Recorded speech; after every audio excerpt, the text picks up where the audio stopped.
Hi ಸ್ನೇಹಿತರೆ, ನೋಡಿ, ಗೃಹಲಕ್ಷ್ಮಿ ಯೋಜನೆಯ ಪ್ರತಿಯೊಂದು ಫಲಾನುಭವಿಗಳಿಗೆ ಕೊನೆಗೂ ಸರ್ಕಾರದಿಂದ ಹೊಸ ವರ್ಷದ ಪ್ರಯುಕ್ತವಾಗಿ ನಿಮ್ಮ ಬ್ಯಾಂಕ್ ಖಾತೆಗೆ 3 ತಿಂಗಳ 6,000 ಹಣನ ಜಮಾ ಮಾಡ್ತೀವಿ ಅಂತ ಸಚಿವೆ ಲಕ್ಷ್ಮಿ ಹೆಬ್ಬಾಳ್ಕರ್ ಅವರು ಭರ್ಜರಿ ಗುಡಿಸ್ನ ಕೊಟ್ಟಿದ್ದು, ಪ್ರತಿಯೊಂದು ಫಲಾನುಭವಿಗಳಿಗೆ ಗೃಹಲಕ್ಷ್ಮಿ ಯೋಜನೆಯ 24ನೇ ಕಂತು, 25ನೇ ಕಂತು ಹಾಗೂ 26ನೇ ಕಂತು ಈ 3 ತಿಂಗಳ 6,000 ಹಣನ ಜಮಾ ಮಾಡ್ತಾ ಇದ್ದು, ಕರ್ನಾಟಕದ 26 ಜಿಲ್ಲೆಗಳ ಪ್ರತಿಯೊಂದು ಫಲಾನುಭವಿಗಳಿಗೆ ನಾಳೆ ಶನಿವಾರ ಡಿಸೆಂಬರ್ 27ರಂದು ಈ 6,000 ಹಣನ ಸರ್ಕಾರ ಜಮಾ ಮಾಡ್ತಾ ಇದೆ ಮತ್ತು ಈ 6,000 ಹಣಕ್ಕೆ ಹೊಸ ನಿಯಮಗಳನ್ನ ಕೂಡ ಸರ್ಕಾರ ಜಾರಿಗೆ ತಂದಿದೆ. ಹಾಗಾದರೆ ಬನ್ನಿ ಸ್ನೇಹಿತರೆ, ಸರ್ಕಾರದಿಂದ ಬಂದಿರುವಂತಹ ಒಂದು ಮಾಹಿತಿ ಏನು ಅಂತ ತಿಳ್ಕೊಳ್ಳೋಣ. ಅದಕ್ಕಿಂತ ಮೊದಲು ನೋಡಿ ವೀಕ್ಷಕರೇ, ನೀವೇನಾದ್ರೂ ಇನ್ನೂ ಕೂಡ ನನ್ನ ಚಾನಲ್ನ ಸಬ್ಸ್ಕ್ರೈಬ್ ಆಗದೆ ಹಾಗೆ ವಿಡಿಯೋ ನೋಡ್ತಾ ಇದ್ರಿ, ದಯವಿಟ್ಟು ವಿಡಿಯೋ ನೋಡ್ತಾ ಇರುವ ಪ್ರತಿಯೊಬ್ಬರು ಕೂಡ ನನ್ನ ಚಾನಲ್ನ ಸಬ್ಸ್ಕ್ರೈಬ್ ಮಾಡ್ಕೊಳ್ಳಿ.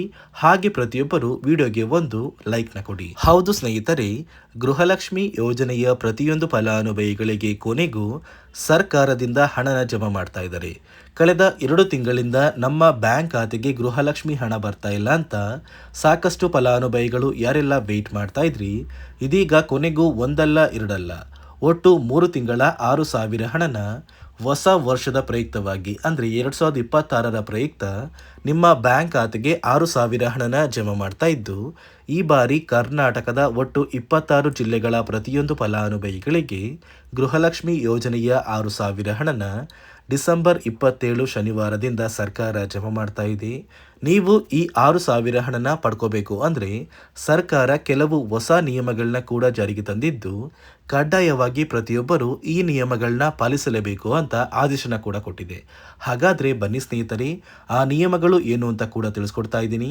ಅದಕ್ಕಿಂತ ಮೊದಲು ನಾಳೆ ಶನಿವಾರ ಡಿಸೆಂಬರ್ 27ರಂದು ಒಟ್ಟು 26 ಜಿಲ್ಲೆಗಳಿಗೆ 3 ತಿಂಗಳ 6,000 ಹಣ ಜಮಾ ಆಗಲಿದ್ದು, ಯಾವ ಜಿಲ್ಲೆಗಳಿಗೆ ಹಣ ಬರ್ತಾ ಇದೆ ಅಂದರೆ ಬಾಗಲಕೋಟೆ, ಬೆಂಗಳೂರು ನಗರ, ಬೆಂಗಳೂರು ಗ್ರಾಮಾಂತರ, ರಾಮನಗರ, ಬೆಳಗಾವಿ, ಬಳ್ಳಾರಿ, ವಿಜಯನಗರ, ಚಾಮರಾಜನಗರ, ಚಿಕ್ಕಬಳ್ಳಾಪುರ, ಚಿಕ್ಕಮಗಳೂರು, ದಕ್ಷಿಣ ಕನ್ನಡ, ಬಿಜಾಪುರ, ದಾವಣಗೆರೆ, ಧಾರವಾಡ, ಗದಗ, ಕಲಬುರಗಿ, ಹಾಸನ, ಹಾವೇರಿ, ಕೊಡಗು, ಕೋಲಾರ, ಕೊಪ್ಪಳ, ಮಂಡ್ಯ, ಮೈಸೂರು, ರಾಯಚೂರು, ಶಿವಮೊಗ್ಗ, ತುಮಕೂರು, ಉತ್ತರ ಕನ್ನಡ, ಉಡುಪಿ ಮತ್ತು ಯಾದಗಿರಿ ಈ 26 ಜಿಲ್ಲೆಗಳ ಪ್ರತಿಯೊಂದು ಫಲಾನುಭವಿಗಳಿಗೆ ಸರ್ಕಾರ ಗೃಹಲಕ್ಷ್ಮಿ ಯೋಜನೆಯ 3 ತಿಂಗಳ 6,000 ಹಣನ ಡಿಸೆಂಬರ್ 27ರಿಂದ ಜಮಾ ಮಾಡ್ತಾ ಇದೆ. ಜನವರಿ ತಿಂಗಳ ಮೊದಲ ವಾರದಷ್ಟರಲ್ಲಿ ಆದಷ್ಟು ಬೇಗ ಪ್ರತಿಯೊಂದು ಫಲಾನುಭವಿಗಳು ನಿಮ್ಮ ಬ್ಯಾಂಕ್ ಖಾತೆಗೆ ಸೇರಬೇಕಾಗಿರುವ 3 ತಿಂಗಳ 6,000 ಹಣನ ಕಡ್ಡಾಯವಾಗಿ ಪಡ್ಕೋತೀರಾ.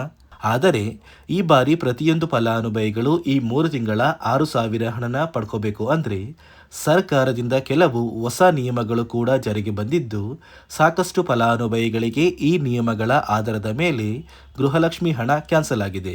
ಯಾಕಂದರೆ 3 ತಿಂಗಳ 6,000 ಹಣನ ಒಟ್ಟಿಗೆ ಬರಲೇಬೇಕು ಅಂದರೆ ನೀವು ಕಡ್ಡಾಯವಾಗಿ ಈ ನಿಯಮಗಳನ್ನ ಪಾಲಿಸಬೇಕು.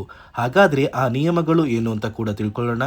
ನೋಡಿ ವೀಕ್ಷಕರೇ, ಮೊದಲನೆಯ ಒಂದು ನಿಯಮ ಬಂದು, ನೀವು ಅಥವಾ ನಿಮ್ಮ ಮನೆಯ ಸದಸ್ಯರಲ್ಲಿ ಯಾರು ಕೂಡ ಸರ್ಕಾರಿ ನೌಕರರಾಗಿ ಕಾರ್ಯನಿರ್ವಹಿಸ್ತಾ ಇರಬಾರ್ದು. ಒಂದು ವೇಳೆ ಇತ್ತೀಚೆಗೆ ಏನಾದರೂ ಸರ್ಕಾರಿ ನೌಕರರಾಗಿ ಕಾರ್ಯನಿರ್ವಹಿಸ್ತಾ ಇದ್ರೆ ಇಂಥವರಿಗೆ ಗೃಹಲಕ್ಷ್ಮಿ ಹಣ ಕ್ಯಾನ್ಸಲ್ ಆಗ್ತಾ ಇದೆ. ಅದೇ ರೀತಿ ಎರಡನೆಯ ಒಂದು ನಿಯಮ ಬಂದು, ನೀವು ಅಥವಾ ನಿಮ್ಮ ಕುಟುಂಬದವರು ಸರ್ಕಾರಕ್ಕೆ ಯಾವುದೇ ರೀತಿಯ ಒಂದು ತೆರಿಗೆನ ಕಟ್ತಾ ಇರಬಾರ್ದು. ಅಂದರೆ ನೀವು ಸರ್ಕಾರಕ್ಕೆ ಟ್ಯಾಕ್ಸ್ನ ಪೇ ಮಾಡ್ತಾ ಇದ್ರೆ ಇಂಥವರಿಗೆ ಗೃಹಲಕ್ಷ್ಮಿ ಹಣ ಜಮಾ ಆಗೋದಿಲ್ಲ. ಮೂರನೆಯ ಒಂದು ನಿಯಮ ಬಂದು, ನಿಮ್ಮ ಬಳಿ ವೈಟ್ ಬೋರ್ಡ್ ಇರುವಂತಹ ಒಂದು ಕಾರ್ ಇರಬಾರ್ದು. ಅಂದರೆ ಸಾಕಷ್ಟು ಮನೆಗಳಲ್ಲಿ ನೀವು ಕಾರ್ನ ಹೊಂದಿರ್ತೀರಾ. ಯಾರೆಲ್ಲ ವೈಟ್ ಬೋರ್ಡ್ ಇರುವಂತಹ ಕಾರ್ನ ಹೊಂದಿದ್ದೀರಾ, ಇಂತಹ ಫಲಾನುಭವಿಗಳಿಗೆ ಇನ್ನು ಮುಂದೆ ಗೃಹಲಕ್ಷ್ಮಿ ಹಣ ಜಮಾ ಆಗ್ತಾ ಇಲ್ಲ. ನಾಲ್ಕನೆಯ ಒಂದು ನಿಯಮ ಬಂದು, ನಿಮ್ಮ ಮನೆಯ ವಾರ್ಷಿಕ ಆದಾಯ ಅಂದರೆ ಒಂದು ಕುಟುಂಬದ ವಾರ್ಷಿಕ ಆದಾಯ 7 ಲಕ್ಷಕ್ಕಿಂತ ಕಡಿಮೆ ಇರಬೇಕು. ಒಂದು ವೇಳೆ ವಾರ್ಷಿಕ ಆದಾಯ 7 ಲಕ್ಷಕ್ಕಿಂತ ಜಾಸ್ತಿ ಇದ್ದರೆ ಗೃಹಲಕ್ಷ್ಮಿ ಹಣ ಕೂಡ ಕ್ಯಾನ್ಸಲ್ ಆಗುತ್ತೆ. ಅದೇ ರೀತಿ ಐದನೆಯ ಒಂದು ನಿಯಮ ಬಂದು, ನೀವು ಹೊಂದಿರುವಂತಹ ಒಂದು ಆಸ್ತಿ, ಉದಾಹರಣೆಗೆ ನಿಮ್ಮ ಬಳಿ ಏನಾದ್ರೂ ಜಮೀನಿದ್ದು 10 ಎಕರೆಗಿಂತ ಹೆಚ್ಚಿಗೆ ಇರುವಂತಹ ಒಂದು ಜಮೀನ ನೀವು ಹೊಂದಿದ್ರೆ ನಿಮಗೆ ಗೃಹಲಕ್ಷ್ಮಿ ಹಣ ಜಮಾ ಆಗೋದಿಲ್ಲ ಮತ್ತು ನಿಮ್ಮ ಒಂದು ರೇಷನ್ ಕಾರ್ಡ್ನ ಕೂಡ ಸರ್ಕಾರ ಕ್ಯಾನ್ಸಲ್ ಮಾಡುತ್ತೆ. ಈ ನಿಯಮಗಳ ಆಧಾರದ ಮೇಲೆ ಪ್ರತಿಯೊಂದು ಫಲಾನುಭವಿಗಳ ದಾಖಲಾತಿಗಳನ್ನ ಸರ್ಕಾರದಿಂದ ಚೆಕ್ ಮಾಡಿ ನಂತರ ಗೃಹಲಕ್ಷ್ಮಿ ಯೋಜನೆಯ ಹಣನ ನಿಮ್ಮ ಬ್ಯಾಂಕ್ ಖಾತೆಗೆ ಜಮಾ ಮಾಡೋದು. ನೋಡಿ ವೀಕ್ಷಕರೇ, ಕರ್ನಾಟಕದ ಒಟ್ಟು 26 ಜಿಲ್ಲೆಗಳಿಗೆ ಕೊನೆಗೂ 3 ತಿಂಗಳ 6,000 ಹಣನ ಸರ್ಕಾರ ಜಮಾ ಮಾಡಲಿದ್ದು, ಕೆಲವೇ ದಿನಗಳಲ್ಲಿ ಪ್ರತಿಯೊಬ್ಬರು ನಿಮ್ಮ ಬ್ಯಾಂಕ್ ಖಾತೆಗೆ ಸೇರಬೇಕಾಗಿರುವ ಈ 6,000 ಹಣನ ಪಡ್ಕೋತೀರಾ ಮತ್ತು ನಾಳೆ ಶನಿವಾರದಿಂದ ಪ್ರತಿಯೊಬ್ಬರಿಗೂ ಹಣ ಜಮಾ ಆಗೋದಕ್ಕೆ ಪ್ರಾರಂಭವಾಗ್ತಾ ಇದೆ ಅಂತ ಹೇಳ್ತಾ, ಇದಿಷ್ಟು ಸರ್ಕಾರದಿಂದ ಬಂದಿರುವಂತಹ ಒಂದು ಮಾಹಿತಿಯಾಗಿದೆ.